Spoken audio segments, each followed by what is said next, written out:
কলকাতার ঝলমলে আলো ছেড়ে আমি এসে দাঁড়িয়েছি এক আদিম অন্ধকারাচ্ছন্ন ভূখণ্ডে। পদ্মা নদীর এই শাখাটি যেখানে এসে বিলের সঙ্গে মিশেছে, সেই মোহনাতে অমাবস্যার অন্ধকার যেন তরল আলকাতরার মতো জমাট বেঁধে আছে। বাতাস ভারী, স্যাঁতস্যাঁতে, আর একটা অদ্ভুত পচা গন্ধ ভেসে আসছে জলের দিক থেকে।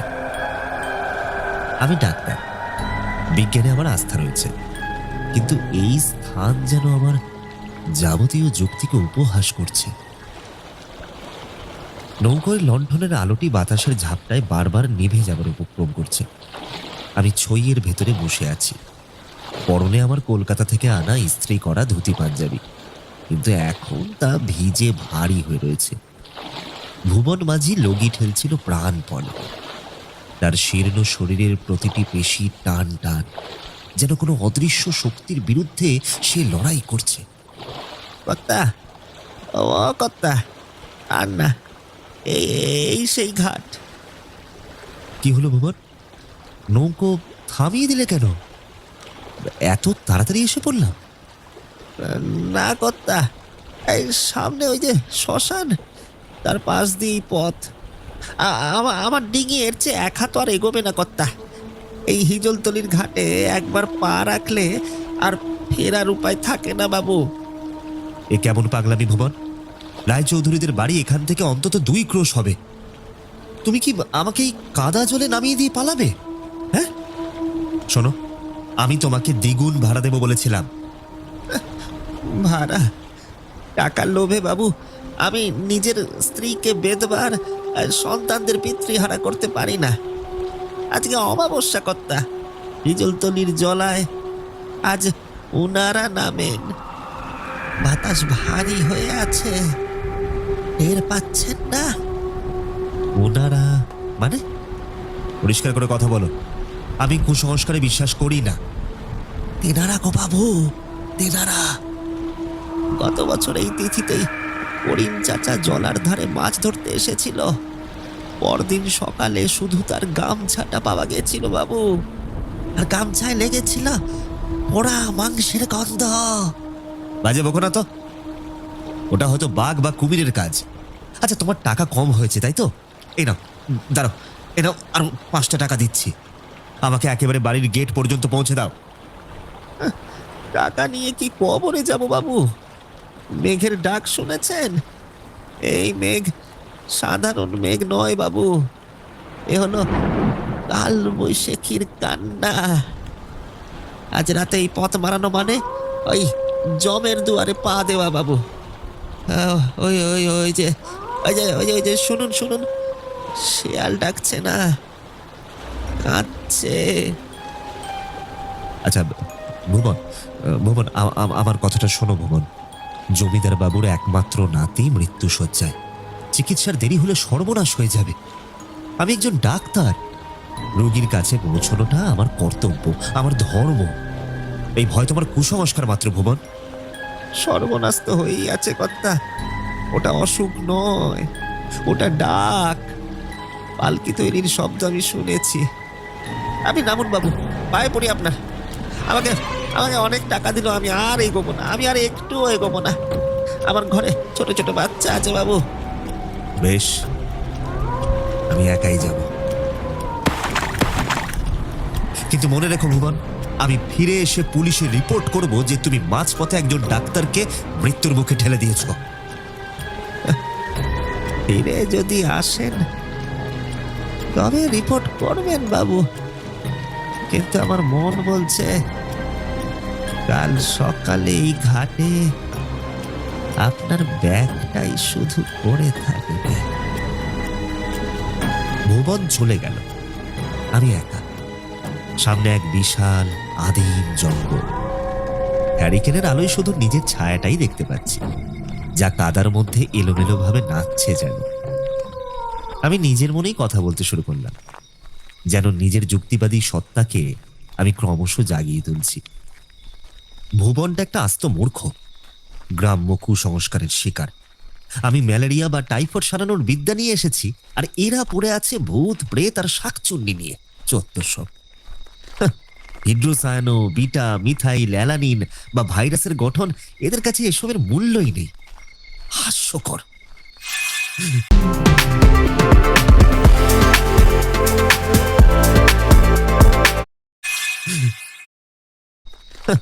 হিড্রোসায়ানো, বিটা, মিথাইল, অ্যালানিন বা ভাইরাসের গঠন, এদের কাছে এসবের মূল্যই নেই।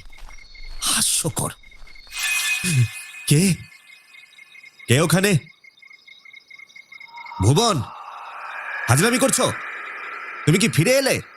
ফিরে কেউ আসে না,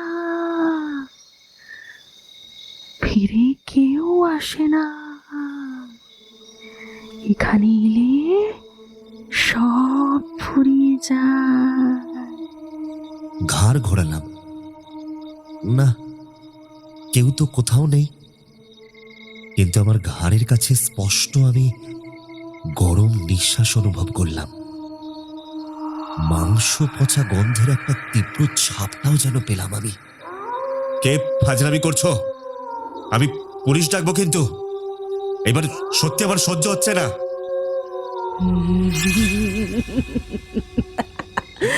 পুলিশ? পুলিশ কি আত্মাকে হাত করা পড়াতে পারে ডাক্তার? তুই কি আমার অস্থিমজ্জার হিসেব নিতে এসেছিস? কে কে কে কে কথা বলছো? আমার সামনে এসো, আমি তোমাকে দেখতে চাই। আমি তোর সামনেই আছি, তুই দেখতে পাচ্ছিস না? তোর চোখ যে আলোক তরঙ্গ বিশ্লেষণ করে, অন্ধকারকে নয়, তোর যুক্তির আলো এখানেই ফিকে হয়ে যায়।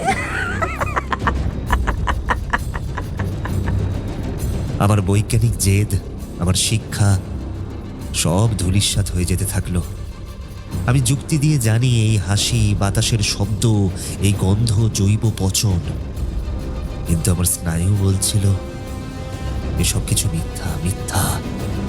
আমি অনুভব করছিলাম আমার পায়ের নিচে মাটি যেন কাঁপছে, যেন মাটিও চাইছে না আমি ওই বাড়ির দিকে যাই। আমি আমি দৌড়লাম, শুধুই দৌড়লাম। আমার অ্যাড্রিনাল গ্রন্থি আমাকে বাঁচাতে তাগিদ দিচ্ছিল। প্রায় আধ ঘন্টা পর হাঁপাতে হাঁপাতে আমি দেখতে পেলাম রায়চৌধুরী জমিদার বাড়ির বিশাল তোরণ। এককালে হয়তো এর শান শওকত ছিল, এখন পলেস্তারা খসে ইট বেরিয়ে পড়েছে। লতা গুল্মে ঢাকা, যেন কোনো প্রাচীন অভিশাপের প্রতীক একটা। এ কেমন বাড়ি? এ তো বাড়ি নয়, যেন ইতিহাসের একটা ভগ্ন স্তূপ। তোরণ পেরিয়ে ভেতরে ঢুকলাম। বিশাল উঠোন আগাছায় একেবারে ভরে গেছে, মনে হয় বহুদিন মানুষের পা পড়েনি। সামনেই সুবিশাল দালান বাড়ি। বারান্দায় উঠে কড়া নাড়লাম। কেউ আছেন? দরজা খুলুন, আমি কলকাতা থেকে এসেছি। আমি ডাক্তার সত্যচরণ মিত্র। সময় নষ্ট করবেন না, তাড়াতাড়ি দরজাটা কেউ খুলে দিন। আহ, ভেতরে কি সবাই মরে গেছে নাকি? এত বড় বাড়ি, কেউ নেই। দরজা খোলো, খোলো দরজা। কে কে ডাকে এত রাতে কেন? আমি ডাক্তার সত্যচরণ মিত্র। কলকাতা থেকে আমাকে তলব করা হয়েছে। রোগীর অবস্থা খুব খারাপ, দরজা খোলো। ডাক্তার নাকি ডাক্তার সেজে এসেছো? আজ যে ছলনাময়ী রাত, তুমি তুমি রক্ত মাংসের মানুষ তো? এ কেমন ইয়ার কি? হ্যাঁ, আমি মানুষ না তো কি? হ্যাঁ, আমি মানুষ। আরে আমার হাতে রোগীর জন্য জীবনদায়ী ঔষধ আছে। দরজা না খুললে আমি কিন্তু ভেঙে ভেতরে ঢুকবো। দাঁড়াও দাঁড়াও, ছায়া আছে, দেখি দেখি। আসুন, ভেতরে আসুন জলদি। কি শুনছো তুমি? হ্যাঁ, আর আমার হাত এভাবে কেন ধরলে? আমার আচার আচরণ সম্পূর্ণ অস্বাভাবিক। ওরা ওরা পিছু নেয়নি তো? পালকিটা কি এসে যায়নি? কারা? সেই মাঝিও এক কথা বলছিল। আচ্ছা, তোমরা কি সবাই মিলে আমাকে পাগল করার চক্রান্ত করেছো? হ্যাঁ, রুগী কোথায়? পাগল তো আমরা নই বাবু, পাগল এই ভিটের মাটি। আসুন আমার সাথে, কিন্তু সাবধান, কোনো দিকে তাকাবেন না, বিশেষ করে ওই উত্তরের বারান্দার দিকে ভুলে উঁকি দেবেন না। কেন? তাকালে কি হবে? তাকালে আর ফিরতে পারবেন না। দেওয়ালের ওই ছবিগুলোর দিকে তাকাবেন না। ওরা ওরা জেগে ওঠে, ওরা চোখের পলক ফেলে। ওটা মঞ্জুলিকা দেবীর মহল। 50 বছর ওদিকে দরজা খোলেনি কেউ। ওখানেই ওখানেই উনি শেষবার নেচেছিলেন। চলুন, আর দেরি করবেন না, চলুন। বীরেশ্বর আমাকে নিয়ে লম্বা বারান্দা দিয়ে হাঁটছে। দুপাশে বিশাল সব থাম, যা প্রাচীন স্থাপত্যের সাক্ষী। দেওয়ালে টাঙানো পূর্বপুরুষদের তৈলচিত্র। বীরেশ্বরের এই কথাগুলো আমার বৈজ্ঞানিক মনে এক তীব্র দ্বন্দ্ব সৃষ্টি করছে। না না, মনের ভুল, সম্পূর্ণ মনের ভুল। কিছু বললেন বাবু? না, বলছি বাড়ির এই হাল কেন? এত বড় জমিদার বাড়ি, কিন্তু বিদ্যুতের কোনো ব্যবস্থা নেই। আলো? এ বাড়িতে আলো টেকে না বাবু। যতবার জেনারেটর আনা হয়েছে ততবার আগুন লেগে গেছে। অন্ধকারই এই বাড়ির সখা। মঞ্জুলিকা আলো সহ্য করতে পারেন না। এই মানুষটি এত দৃঢ়ভাবে বিশ্বাস করে। না, আমাকে মানতেই হবে যে এখানকার বায়ুমণ্ডল বড়ই অদ্ভুত। এই স্যাঁতস্যাঁতে অন্ধকারে কোনো অজানা শক্তি যেন সত্যি খেলা করছে। কিসের শব্দটা? ওপরে কি কেউ আছে?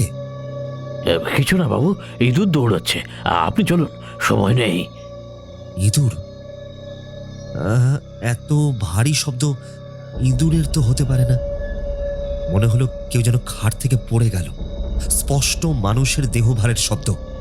আপনি লুকোচ্ছেন কেন? বললাম তো ইঁদুর।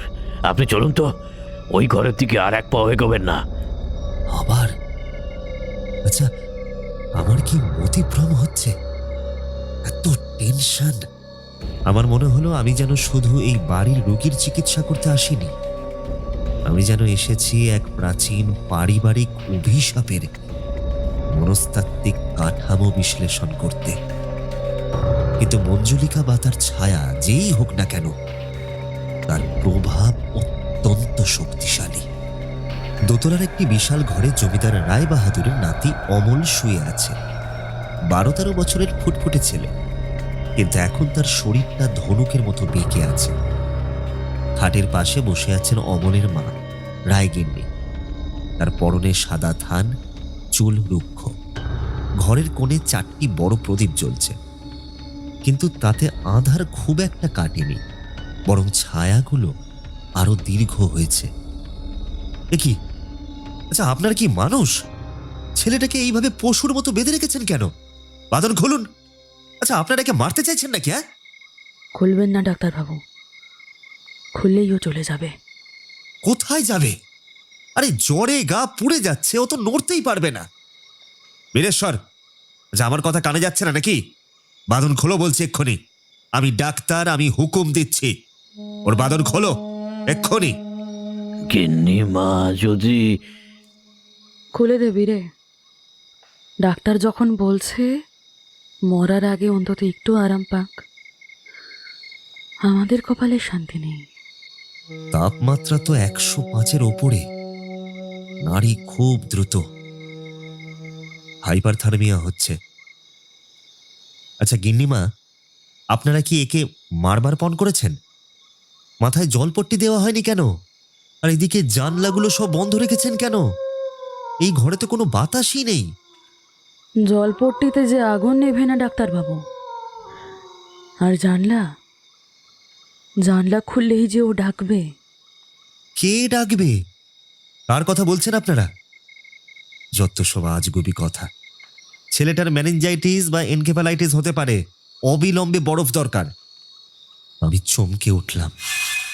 অমলের চোখের মণি দুটো সম্পূর্ণ উল্টে গেছে, শুধু সাদা অংশটুকু দেখা যাচ্ছে। এ এক বীভৎস দৃশ্য। নতুন পুতুল? কে কে কে কথা বলল? এ তো অমলের গলা নয়। তুই কে রে? নতুন পুতুল? আমাকে সাজিয়ে দিবি? এই, এই, এই, তুই কি আমার নতুন উপহার? হ্যাঁ,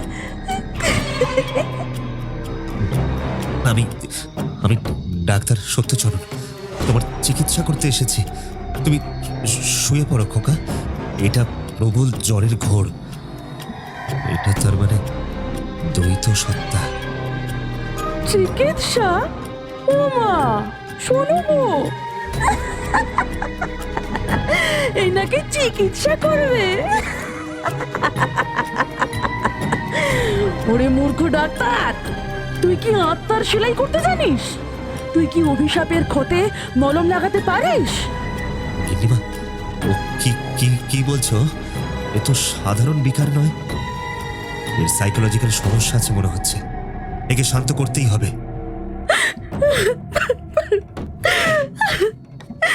ও বিকার নয় ডাক্তার বাবু, ওটাই মঞ্জুলিকা। ও এসেছে আমার কোল খালি করতে, ও এসেছে।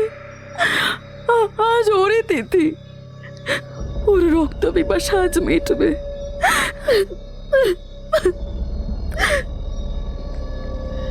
কোল তো খালি হবেই। কিরে বেরে, চিনতে পারছিস না? নাকি বুড়ো হয়ে সব ভুলে গেছিস? আমার পালকি কই? ওরে নিমো খাড়া, আমার পালকি সাজাসনি। দোহাই মা, দোহাই আপনার, এই কচি প্রাণটাকে ছেড়ে দিন।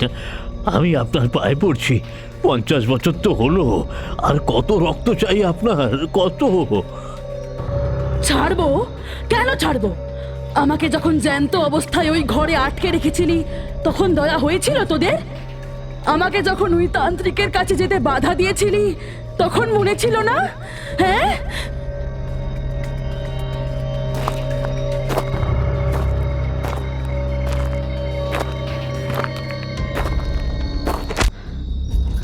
বীরেশ্বর, বীরেশ্বর ওঠো, একে ধরো। আমি সিরেটিভ দেব, একে ঘুমাতেই হবে। ওসব বিষে আমার কিছুই হবে না ডাক্তার।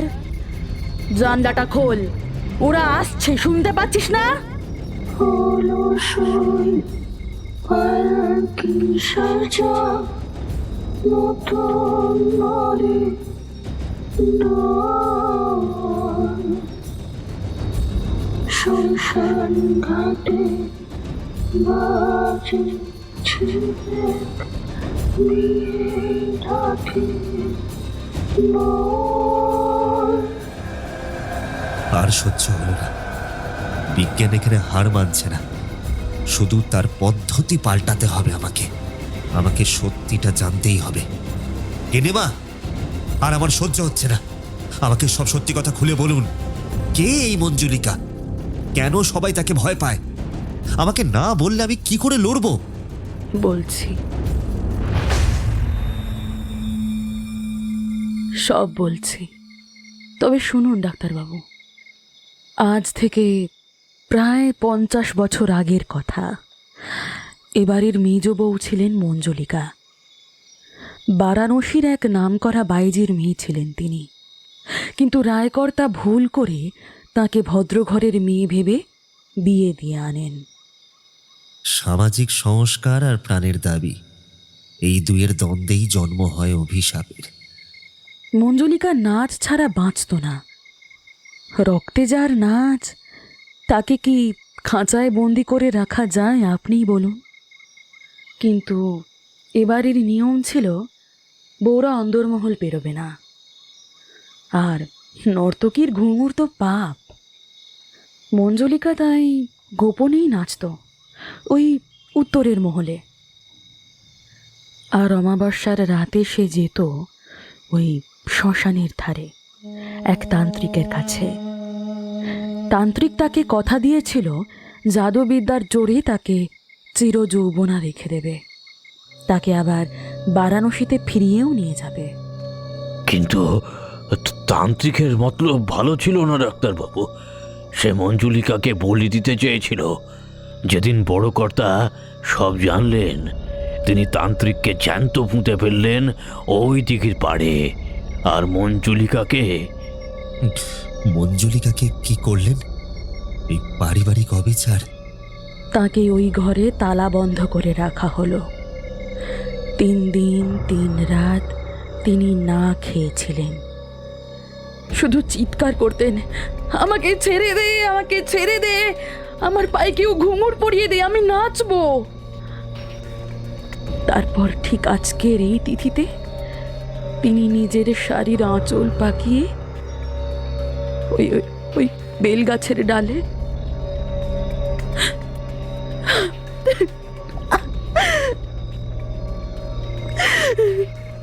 তিনি আত্মঘাতী হলেন আর অভিশাপ দিয়ে গেলেন, এই বংশে কোনো কচি প্রাণ বাঁচবে না।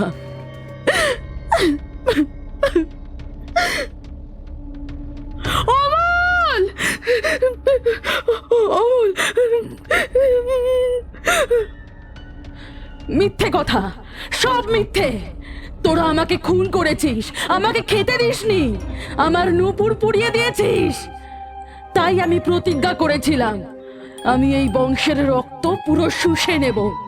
আমি আসব, আমি পালকি চড়ে আসব, কচি প্রাণের রক্ত দিয়ে আমি আমার যৌবন ফিরিয়ে আনবই।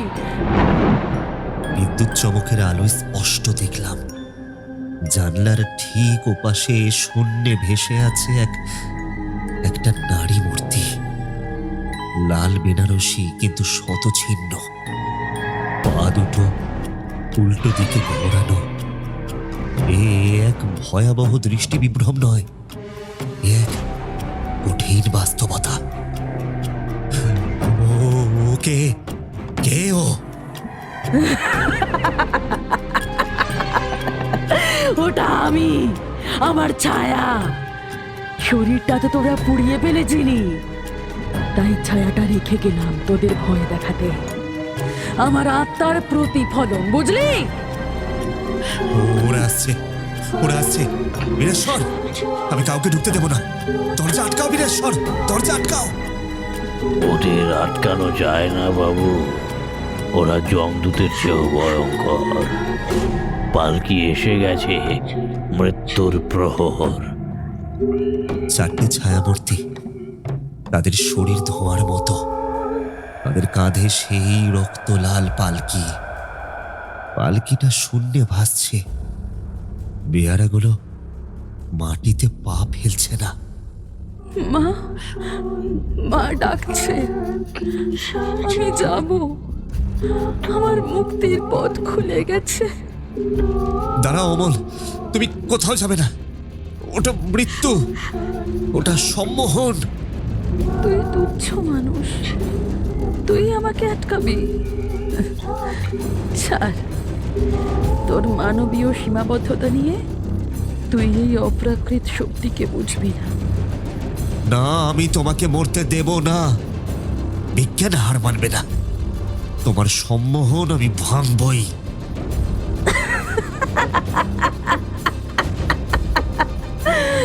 বিজ্ঞান? তবে দেখ তোদের বিজ্ঞানের জোর।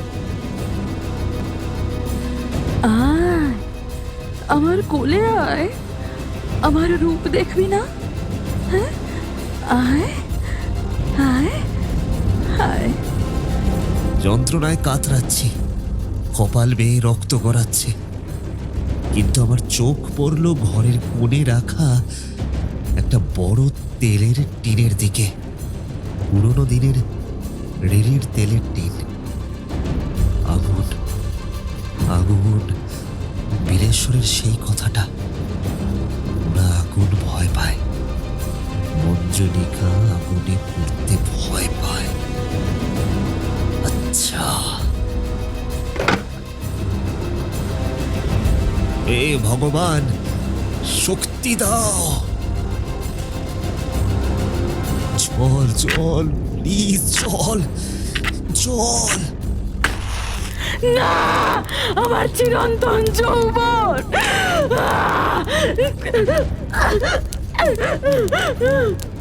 অমল, অমল, ফিরে এসো। আগুনের ওপারে যেও না অমল, এ তোমার বিভ্রম। অমল, অমল, যেও না। তুই তুই আমার সাধনা নষ্ট করলি। আমি তোকে নিয়ে যাব, আমার সাথে চল, চল, চল বলছি। আমার চোখে পড়ল ঘরের একপাশে একটা বিশাল বেলজিয়াম গ্লাস বা আয়না ছিল, যেটা এতক্ষণ সাদা কাপড়ে ঢাকা ছিল। এটাই হবে আমার শেষ অস্ত্র। দেখো, দেখো নিজেকে, দেখো নিজেকে, এই তোমার রূপ, এই তোমার যৌবন। তুমি একটা পোড়া কঙ্কাল ছাড়া আর কিচ্ছু নও। তাকাও আয়নার দিকে, তাকিয়ে দেখো নিজের রূপ। আমি নই, এ হতে পারে না। আমার রূপ, আমার সোনা বাঁধানো দাঁত, আমার কাজল পরা চোখ, সব মিথ্যে, সব ভুলে গেছে। আমি আর থাকবো না, এই পোড়া শরীরে আমি আর থাকবো না। আমি ঘৃণা করি এই রূপ। আগুন নেভাতে নেভাতে ভোর হয়ে এলো। বৃষ্টির জল আর বাড়ির ভেতরের পোড়া গন্ধ যেন একাকার হয়ে গেছে। আমার চশমাটা ভেঙে গেছে, কিন্তু আমার দৃষ্টি এখন পরিষ্কার। আমি বারান্দায় বসে হাতে ব্যান্ডেজ বাঁধছি। বাবু, আপনি মানুষ নন। যমরাজকে কেউ খালি হাতে ফেরাতে পারে, আজ তা দেখলাম। আপনি সাক্ষাৎ নারায়ণ। নারায়ণ নই বীরেশ্বর, আমি সাধারণ একজন মানুষ। আর মানুষের মনের অন্ধকারই তো হলো আসল ভূত। মঞ্জুলিকা ভূত ছিল না, সে ছিল তার নিজের রূপ আর যৌবনের অহংকারের বন্দী। আমি শুধুমাত্র তাকে আয়নাটা দেখিয়েছি, সত্যের প্রতিচ্ছবি। সেই সত্যটা সে সহ্য করতে পারেনি বীরেশ্বর। কাকু, তুমি কি আবার আসবে? না খোকা, কিছু কিছু জায়গায় দুবার আসতে নেই। তবে মনে রেখো, আলো থাকলে অন্ধকার থাকবেই, কিন্তু অন্ধকারের দিকে তাকাতে নেই। সব থেকে বড় অন্ধকার লুকিয়ে থাকে মানুষের মনে। কি গো ভুবন, ব্যাগ নিতে এসেছো তাই তো? তুমি তো বলেছিলে সকালে নাকি শুধু ব্যাগটাই পড়ে থাকবে। হ্যাঁ, ভয় পাওয়া দোষের নয় ভুবন, কিন্তু ভয়ের কাছে হার মানাটা হলো দোষের। যাই হোক, এখন চলো, আমাকে স্টেশনে পৌঁছে দাও। কলকাতা ফিরতে হবে। আমার আরো অনেক রোগী আছে বুঝলে, যাদের শরীর নয় মনকে চিকিৎসা করতে হবে। নৌকা যখন আবার ভাসলো তখন সূর্য উঠে গেছে।